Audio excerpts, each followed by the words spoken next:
Series 1 bonds script. The government is literally paying you 5.27% right now. Guaranteed. With zero risk. No stock market. No volatility. No app to download. And most people have no idea this exists. I'm talking about Series 1 bonds. And in the next 5 minutes, I'm going to break down exactly what they are, how they work, and whether they actually belong in your portfolio next to your Roth IRA and your index funds. Let's go. What the heck is a Series 1 bond? Here's the simplest explanation. A Series 1 bond is a savings bond issued by the US government. When you buy one, you're literally lending money to the government, and they pay you interest in return. But here's what makes bonds different from literally every other investment you know about. They have a composite interest rate. That's just fancy government speak for two interest rates combined into one.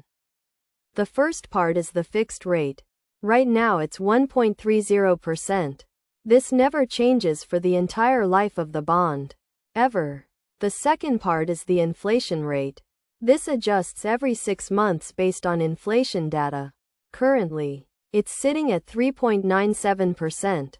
So you add those together, and boom, you get that 5.27% rate I mentioned.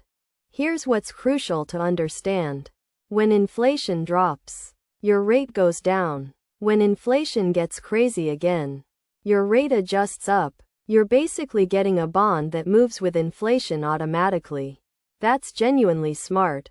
The real details you need to know. Let me hit you with the specifics because this is where bonds get interesting or deal-breaking. Depending on your situation. First, the minimum purchase is $50. Maximum per calendar year is $10,000. That's just for electronic bonds bought through Treasury Direct, which is the only way you should buy them. Second, and this is critical, you cannot touch your money for 1 year.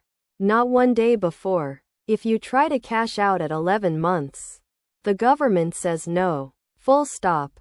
Third, if you cash out between year 1 and year 5, you lose the last 3 months of interest. So if you've been holding a bond for 3 years and suddenly need the money, you get penalized. But if you hold for 5 years or longer, you get all your interest, no penalty. Now let's talk real money. You invest $1,000. At that 5.27% rate, after 1 year you have $1,052.70 of value. Not life-changing, but solid. After 5 years with compounding, you're looking at closer to $1,300 on that same $1,000 investment. Assuming the rate stays constant, which it won't. Should you actually buy them? Here's my honest take. Bonds are perfect if you have money you absolutely won't need for at least 1 year. Maybe you got a bonus at work. Maybe you sold something. Maybe you just saved up some cash and you're tired of it sitting in a savings account earning pathetic interest rates. They're terrible if you need liquidity or flexibility. They're terrible if your investment timeline is less than a year. And they're probably not your core investment strategy if you're trying to build serious wealth. Because 5.27% sounds great until you remember the S&P 500 averages around 10% annually over long periods.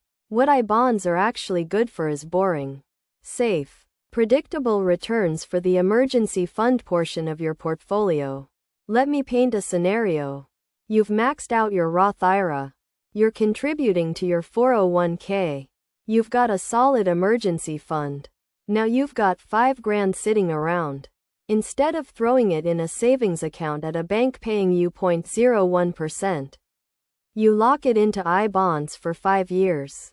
You just beat inflation. You got a government guarantee. And you can forget about it. That's the actual use case. They're not sexy. They won't get you rich. But they're better than doing nothing with cash you can afford to lock up. Here's what you do now. If you've got spare cash and you want to try them, head to treasurydirect.gov. That's the only official place to buy bonds. Fidelity, Robinhood, other brokers will charge you fees. Skip the middleman. If you found this helpful, smash that subscribe button. I drop personal finance videos every single week designed to actually help you build wealth, not just entertain you. And hey, drop a comment below. Are you buying bonds?